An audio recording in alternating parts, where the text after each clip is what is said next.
তুমি পালালে কেন? তুমি পালালে কেন ভাই? প্রিয় দর্শক শ্রোতা, আসসালামু আলাইকুম এবং অফুরন্ত শুভকামনা সবার জন্য। এই প্রশ্নগুলো করা হয়েছিল শহীদ উসমান হাদির হত্যাকারী, ভারতে পালিয়ে থাকা, এখন ভারতীয় পুলিশের জিম্মায় থাকা ফয়সাল করিম মাসুদকে। গতকাল রোববার পশ্চিম বাংলার উত্তর ২৪ পরগনার বিধাননগর আদালত পাড়ায় সাংবাদিকরা ফয়সাল করিম মাসুদকে এই প্রশ্নগুলো করেছিলেন। তুমি পালালে কেন, পালালে কেন ভাই? বাট ফয়সাল করিম মাসুদ নিশ্চুপ থাকেন, প্রশ্নের উত্তর দেননি। অনেক সাংবাদিক তাকে ছেকে ধরেছিলেন, নানা রকম প্রশ্ন আসছিল তার দিকে পুলিশ পহরায় যখন তিনি আদালতের দিকে এগিয়ে যাচ্ছিলেন।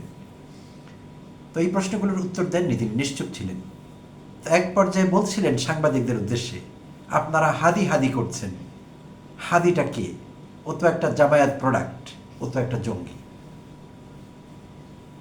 তো সেখানে আদালতের কার্যক্রম শেষ হওয়ার পর যখন আবার তাকে 14 দিনের রিমান্ডে পাঠান বিচারক, 14 দিন রিমান্ড শেষে কিন্তু গতকাল তাকে আদালতে হাজির করা হয়েছিল। প্রিয় দর্শক শ্রোতা, নিশ্চয়ই আমাদের মনে আছে, গত 7 মার্চ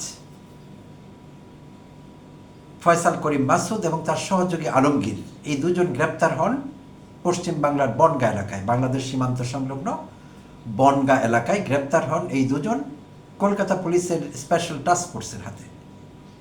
তারপর 14 দিনের রিমান্ডে থাকেন। রিমান্ড শেষে গতকাল রোববার তাদেরকে হাজির করা হয়েছিল 24 পরগনা জেলার বিধাননগর আদালতে। আর সেখানেই নানা রকম প্রশ্নের মুখোমুখি হন ফয়সাল করিম মাসুদ। তো সেখানেই তিনি বলছিলেন যে হাদি তো একটা জামায়াত প্রোডাক্ট এবং জঙ্গি। এক পর্যায়ে একজন সাংবাদিক তাকে জিজ্ঞেস করেন, যখন দ্বিতীয়বার রিমান্ড আদেশ দিয়ে তাকে আদালত থেকে আবার কারাগারে নিয়ে যাওয়ার চেষ্টা হচ্ছিল, তখন তাকে প্রশ্ন করা হয়, খুনটা কি তুমি করেছিলে? এক সাংবাদিক তাকে প্রশ্ন করেন, খুনটা কি তুমি করেছিলে? তো ফয়সাল উত্তর দিলেন, নো। তাহলে কে করেছে? উত্তর, জামায়াত বিএনপির চাল হতে পারে। প্রিয় দর্শক শ্রোতা, নতুন টুইস্ট এসেছে নাটকে কিংবা মুভিতে। টুইস্টই বলবো এটিকে, জামায়াত বিএনপির চাল হতে পারে, মানে জামায়াত বিএনপি হত্যা করতে পারে বা কাউকে দিয়ে করিয়ে থাকতে পারে। দুই দলকেই জড়ানো হয়েছে, এককভাবে কাউকে না। তো এখানে ইন্টারেস্টিং ব্যাপার হলো, যদিও দুই দলকেই জড়ানো হয়েছে, বাংলাদেশে বিএনপি ঘরানার রাজনীতি যারা করেন তাদের অনেকের মধ্যে ঈদের আনন্দ লক্ষ্য করছি। তারা খুশিতে বাকবাকম। কেন এত খুশি আমরা আসলে জানি না। বাট ইন্টারেস্টিংলি সামাজিক যোগাযোগ মাধ্যমে যে বিষয়টি ঘটতে দেখা যাচ্ছে সেটি হলো, তারা এই যে ভিডিও ক্লিপ, এটিও পাওয়া যাচ্ছে সামাজিক যোগাযোগ মাধ্যমে, একাধিক ভার্সন। এবং ভিডিও ক্লিপে দেখা যাচ্ছে ফয়সাল করিম মাসুদ যে দুই দলের নাম নিয়েছিলেন যে বিএনপি জামায়াতের চাল হতে পারে, সেখানে বিএনপির অংশটুকু কাটা, সেটিকে এডিট করা হয়েছে। তো সেখানে বলতে শোনা যাচ্ছে জামায়াতের চাল হতে পারে, বিএনপি নেই, ডিলিট হয়ে গেছে। কিন্তু অরিজিনাল যে ভিডিওটি, ভারতের মাটিতে বিধাননগর আদালত পাড়ায় যে উত্তর তিনি দিয়েছিলেন, সেখানে বিএনপি এবং জামায়াতের দুই দলের কথাই বলা হয়েছিল। খুব ইন্টারেস্টিং। তাহলে বিএনপির সাইবার এক্সপার্টরা সেখান থেকে বিএনপির নাম ডিলিট করে দিয়েছে, সগৌরবে শুধু জামায়াতের নামটি সেখানে আছে। আর তাতেই তারা এত খুশি। এটি নানাভাবে প্রচার করা হচ্ছে, শেয়ার করা হচ্ছে, এটি নিয়ে আলোচনা হচ্ছে যে জামায়াত ফেসে গেল এবার, হাদি হত্যাকাণ্ডের আসামি জামায়াত।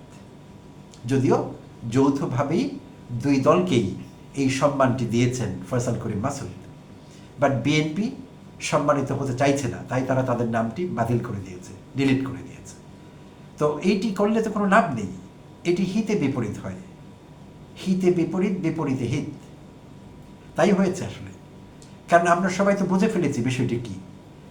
কারণ কে না অরিজিনাল ভিডিওটি দেখেছে? কলকাতায় কি হয়েছে সেই কোর্ট অ্যাক্টিভিটিস, কোর্ট প্রসিডিংসের ভিডিওগুলো কে দেখেনি, কিংবা সাক্ষাৎকারগুলো কে পড়েনি সংবাদপত্রে?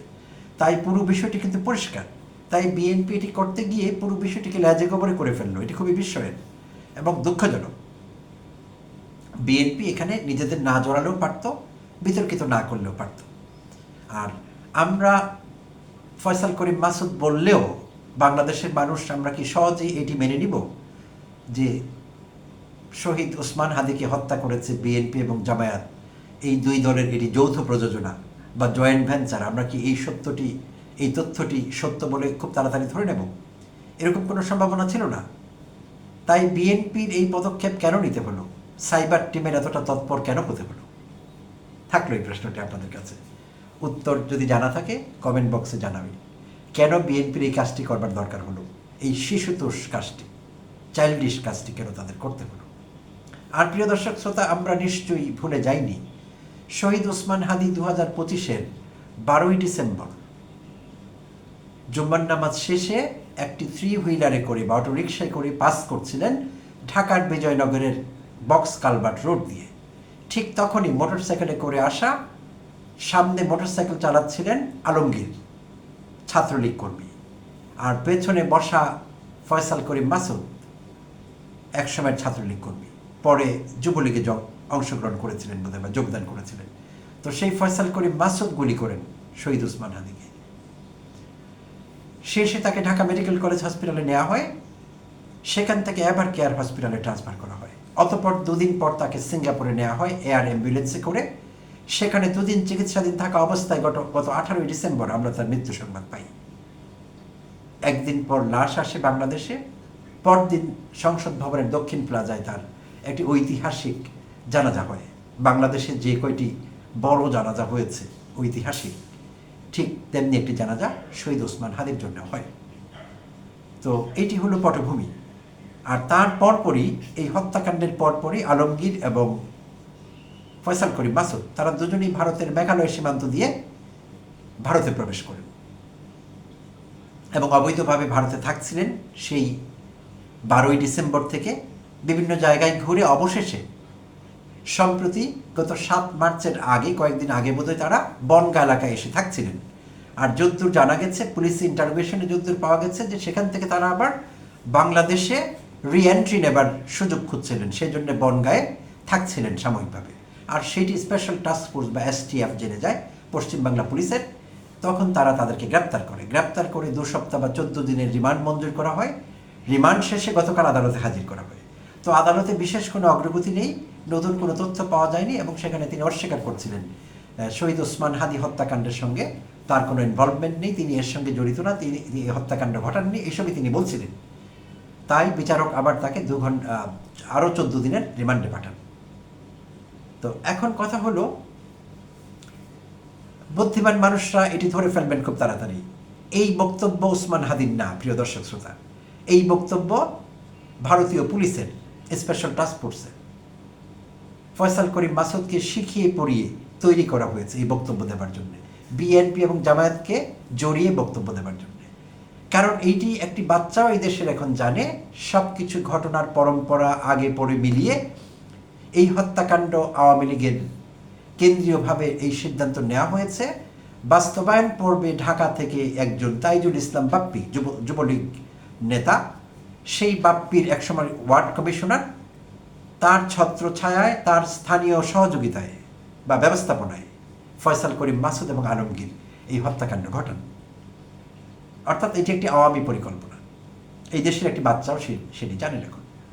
তো সেই সব কিছুকে পেছনে ফেলে, সব কিছুকে উড়িয়ে দিয়ে, উপেক্ষা করে এখন ফয়সাল তথ্য দিলেন যে বিএনপি এবং জামায়াত এই হত্যাকাণ্ডের সঙ্গে জড়িত থাকতে পারে।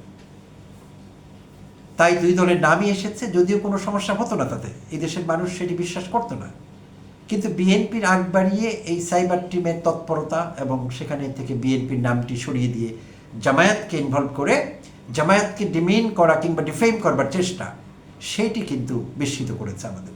এবং বিএনপিকে করেছে ছোট, প্রশ্নবিদ্ধ করেছে, দরকার ছিল না। আর সেখানে যদি তারা বিএনপির নাম না বলে শুধু জামায়াতের নাম বলতেন কিংবা শুধু বিএনপির নাম বলতেন, আমরা কিন্তু সহসাই এটা মেনে নিতাম না।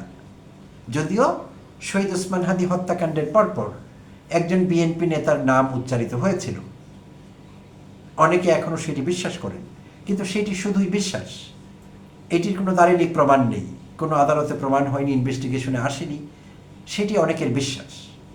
তো তাই বলছিলাম যে বিএনপি তড়িঘড়ি করে এই কাজটি না করলেও হতো। আর এইটি আমরা বুঝে গিয়েছি, এটি ভারতের চাল। ফয়সাল করিমকে শিখিয়ে পড়িয়ে এগুলো বলানো হয়েছে তার মুখ দিয়ে। কারণ ভারত কোনোভাবেই চাইছে না যে হাসিনা সরকার বা আওয়ামী লীগ এর সঙ্গে যুক্ত হোক। হাসিনাকে ক্লিন চিট দেবার জন্যে, হাসিনাকে ক্লিন দেখাবার জন্যে, এবং হাসিনার কোনো সম্পৃক্ততা নেই বা তার দলের আওয়ামী হাইয়াবদের কারো, এটি প্রতিষ্ঠিত করবার জন্যে ভারত সরকার এই পরিকল্পনা করেছে। তো এখন কথা হলো, এই ফয়সাল করিম মাসুদ এবং আলমগীর তারা কি বাংলাদেশের কখনো আসবেন না? বাংলাদেশে আসলেও তো তারা ইন্টারোগেশনের মুখোমুখি হবেন। আর যদ্দূর জানা যায় বাংলাদেশ পুলিশের পক্ষ থেকে তাদের ফিরিয়ে আনবার প্রক্রিয়া শুরু হয়েছে, এবং একটি সময় তারা হয়তো বাংলাদেশে আসবেন। কারণ ভারত হয়তো শেখ হাসিনাকে দিচ্ছেন না এক্ষুনি। বিএনপির সঙ্গে ভারতের যে বোঝাপড়া আছে সেটি শেখ হাসিনাকে ফেরত দেবার বিষয়টি ছাড়া বাকি বিষয়ে বোঝাপড়া, আমাদের যদ্দূর বোঝাপড়া, সেটুকু থেকে আমরা বলতে পারি আমাদের আন্ডারস্ট্যান্ডিং যতটুকু, শেখ হাসিনা ইস্যুটি বাদ দিয়ে অন্যান্য বিষয় ডিল হবে। তাই ফয়সাল করিম মাসুদ কিংবা আলমগীরের ফিরে আসতে বা দুজনেরই ফিরে আসতে কোনো সমস্যা থাকবার কথা না। ভারতের সঙ্গে বাংলাদেশের এক্সট্রাডিশন ট্রিটি আছে, প্রত্যর্পণ চুক্তি আছে, বন্দি বিনিময় চুক্তি আছে। তো সেদিক থেকে এটি ঘটতে পারে। আর এটি ঘটে গেলে ভারতীয় আদালতে যাই জবানবন্দি দিয়ে আসুন না কেন, সত্য মিথ্যা এই দুটোর মিশেল যাই দেন না কেন, বাংলাদেশে আসলে পরিস্থিতি ভিন্ন হবে, ভিন্ন হতে বাধ্য। আর যদি বিশেষ কোনো প্রক্রিয়ায় মগজ ধোলাই করে ভয় দেখিয়ে ফয়সাল করিম মাসুদ এবং আলমগীরকে শিখিয়ে পড়িয়ে কন্ডিশনিং ঘটিয়ে পাঠানো হয় যে কোনো পরিস্থিতিতেই আওয়ামী লীগের নাম বলবে না, হাসিনার নাম বলবে না, বিএনপি এবং জামায়াতের যৌথ প্রযোজনা এই জায়গায় থাকবেন, কিংবা বিএনপি বাদ দিয়ে জামায়াতকে নতুন করে জামায়াতের নাম নেবেন, সেই সব বুঝিয়ে পড়ে যদি পাঠানো হয়, এবং বাংলাদেশে এসেও যদি চাপের মুখেও ইন্টারোগেশনের পরও যদি সেই বাক্য সেই বয়ান তারা জারি রাখেন, তাতেও আমরা বিস্মিত হব না। বাট কখনো না কখনো আগে বা পরে প্রকৃত ঘটনা উদ্ঘাটিত হবে এবং আমরা জানতে পারবো প্রকৃত সত্য। বাট বিএনপির এই বিষয়টিতে এত খুশি হওয়ার কিছু দেখছি না। ধন্যবাদ প্রিয় দর্শক শ্রোতা, সঙ্গে থাকবেন।